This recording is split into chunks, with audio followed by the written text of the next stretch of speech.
Hello everyone. सो मेरा नाम हर्षित है और मैं एक केमिकल इंजीनियर हूँ। और आज मैं आपको एक ऐसे टॉपिक से रूबरू कराऊंगा जो कि केमिकल इंडस्ट्री का और केमिकल इंजीनियरिंग का बहुत ही ज़्यादा इम्पोर्टेंट टॉपिक है, जिसको आपको जिस जिसके बारे में आपको पता होना ही चाहिए।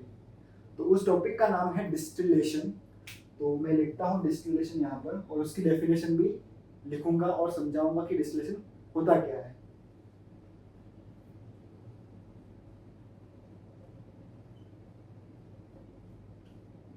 डिस्टिलेशन। सो डिस्टिलेशन की डेफिनेशन समझ लिखते हैं पहले अपन। तो डेफिनेशन है कि distillation is a technique in which separation of more volatile component from less volatile ones by partial vaporization of the mixture or solution। Okay, तो ये डेफिनेशन हुई।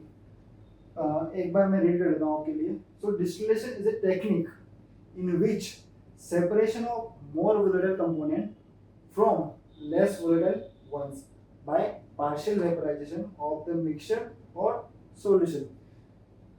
तो मैं इसको सिंपल भाषा में एक्सप्लेन करता हूँ कि क्या होता है। कि मान लो कि आपका कोई इस कंटेनर में मिक्सचर पड़ा हुआ है, ये मिक्सचर पड़ा हुआ है, ठीक है।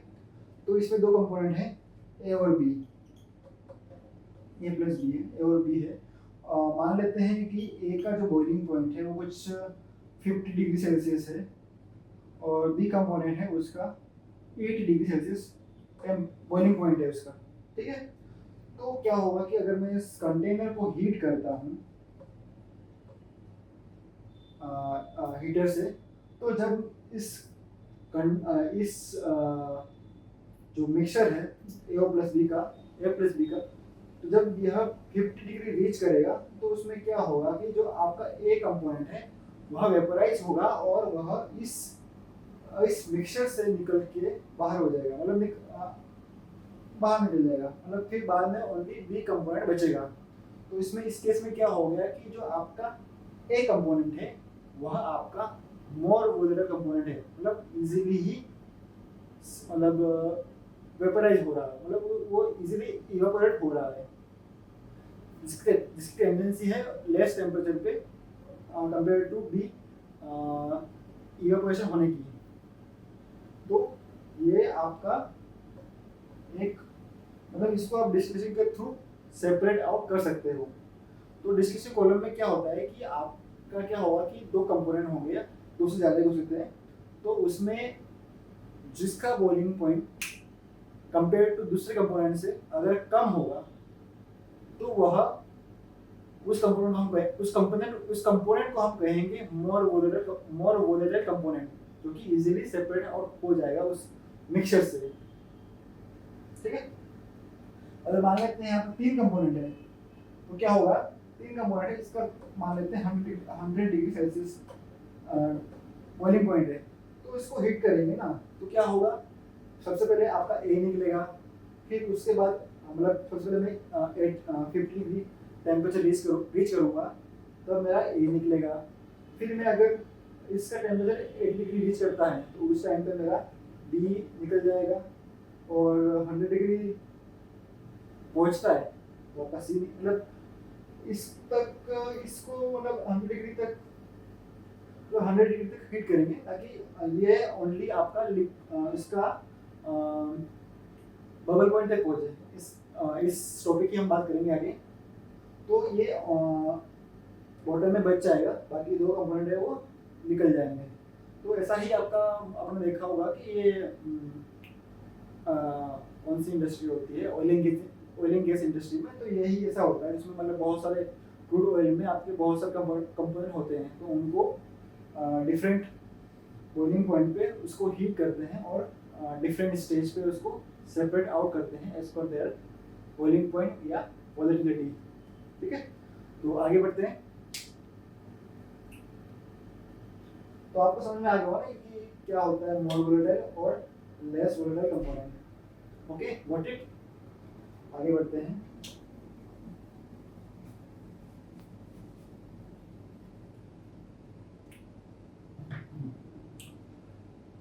तो अब थोड़ा एक बार स्कीमेटिक दिखता कैसा है डिस्टिलेशन कॉलम। अब कॉलम की बात करने वाले हैं जिसमें ये डिस्टिलेशन टेक्निक अपन अप्लाई करने वाले हैं। तो उसको हम मतलब जिसमें अप्लाई करते हैं उसको हम कॉलम बोलते हैं। मतलब एक तरह से कंटेनर है, इक्विपमेंट है, जो भी आप कहो, तो उसमें ये टेक्निक हम अप्लाई करते हैं। तो डिस्टिलेशन कॉलम दिखता कैसा है, हम उसका बनाएंगे स्कीमेटिक। तो लिखते हैं डिस्टिलेशन कॉलम स्कीमेटिक। ठीक है, तो मैं आपको ड्रॉ करके दिखा देता हूँ दिखता कैसा है। तो कुछ नहीं, ऐसे ही आपका एक सिलेंडर होगा, सिलेंडर के दो ऊपर हाफ हाफ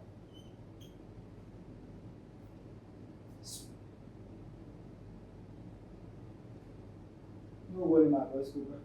ठीक है, और रेक्टेंगल हो गया, रेक्टेंगल हो गया, तो दो हाफ सर्कल हो गए। उसके बाद यहाँ पर आपका फीड होगा, अंदर इस नंबर ऑफ ट्रेज आएगी।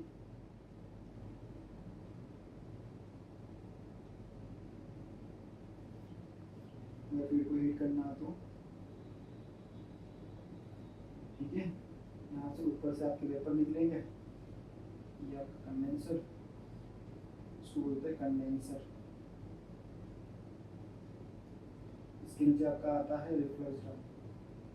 रिफ्लक्स ड्रम ये ज़रूरी भी नहीं है लगाना, किसी किसी इंडस्ट्री में लगता है, किसी किसी इंडस्ट्री में नहीं लगता है। जिस इंडस्ट्री में मैं वर्क करता हूँ वहाँ पर ये जो रिफ्लक्स ड्रम है वो नहीं लगता है।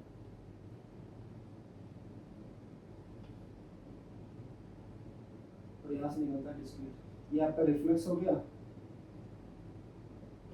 ये आपका डिस्प्लेट हो गया।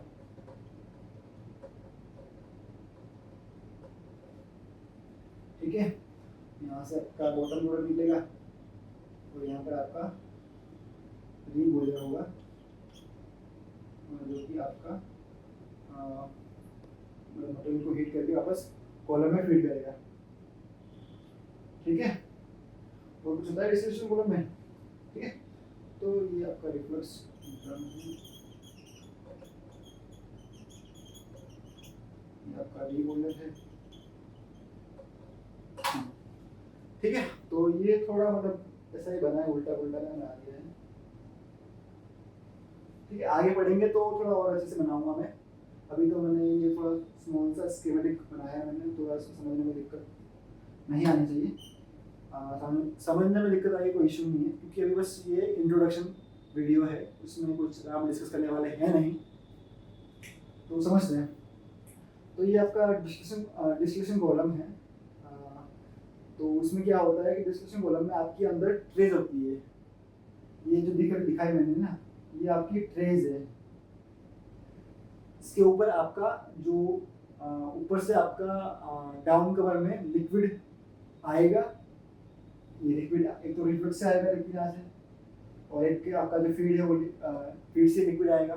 तो दो लिक्विड मतलब ऐसे ऊपर से नीचे आएंगे, और बॉटम से जो आपका रिबोलर है वो मटेरियल को हीटअप करेगा, और जो भी आपका मोर वोलेटाइल कंपोनेंट है जिसका बॉइलिंग पॉइंट कम है, वह आपका वेपर की फॉर्म में कन्वर्ट होगा और वह ऊपर जाएगा। ये ट्रेस के थ्रू पास करेगा। मतलब ट्रेस में क्या होंगे, होल्स होंगे, छोटे छोटे होल्स होते हैं, जिसके थ्रू ये वेपर पास होती है और आपका ऊपर से लिक्विड आता है। तो यहाँ पर आपका लिक्विड और वेपर का इंटरेक्शन होता है, और इंटरेक्शन में क्या होता है कि आपका हीट ट्रांसफर होता है। तो हीट ट्रांसफर होगा तो क्या होगा कि हीट ट्रांसफर भी होता है प्लस मास ट्रांसफर भी होता है।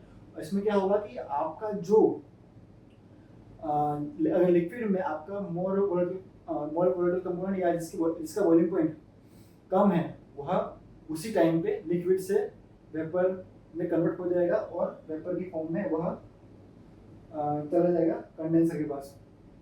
ठीक है, तो इसे वर्क करता है। तो कंडेंसर जो भी वेपर आ रहे हैं उसको कंडेंस कर देगा।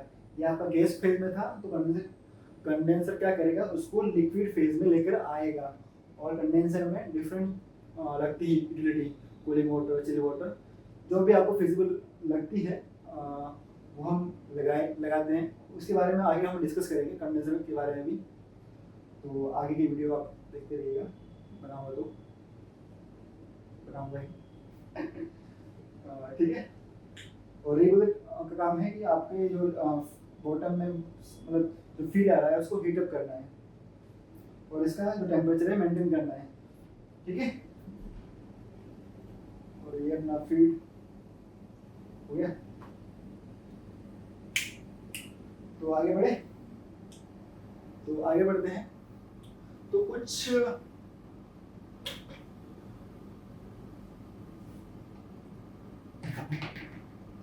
कुछ डिस्टिलेशन कॉलम के फैक्ट्स के बारे में जानते हैं, बात करते हैं। मेरा मार्कर का इंक खत्म हो गया है तो उसको भरना पड़ेगा। मैं फैक्ट्स आपको बस मुँह जुबानी एक्सप्लेन कर देता हूँ क्या क्या है फैक्ट्स है। तो अभी तक मैंने जो पढ़ा है कि जो सबसे बड़ा अभी तक हिस्ट्री में कॉलम रहा है वो उसका जो डायमीटर रहा है वो अराउंड 10 मीटर रहा है, जो कि काफ़ी बड़ा साउंड लगता है, मतलब 10 मीटर काफ़ी बड़ा होता है। इतना बड़ा डाया का डिस्टिलेशन कॉलम ऑपरेट हुआ है और उसमें 150 के अराउंड नंबर ऑफ ट्रेस थी, तो काफ़ी ऊंचा भी रहा है, मतलब ऑपरेट हुआ है।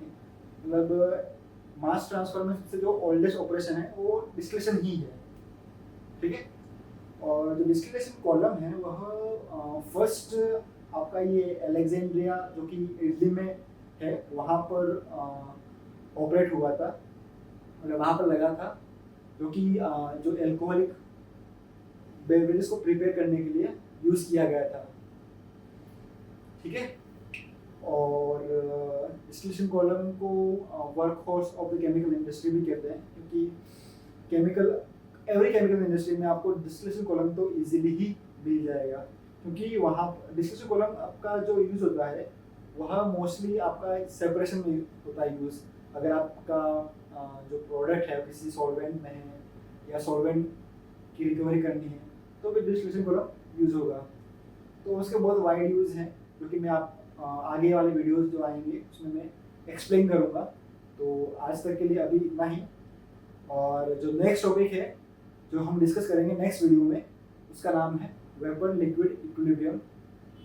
तो उसके जो कुछ कर्व्स होते हैं वो एक्सप्लेन करूँगा, और वो वीएनए कर्व कैसे अपन करते हैं जनरेट, उसके बारे में डिस्कस करेंगे।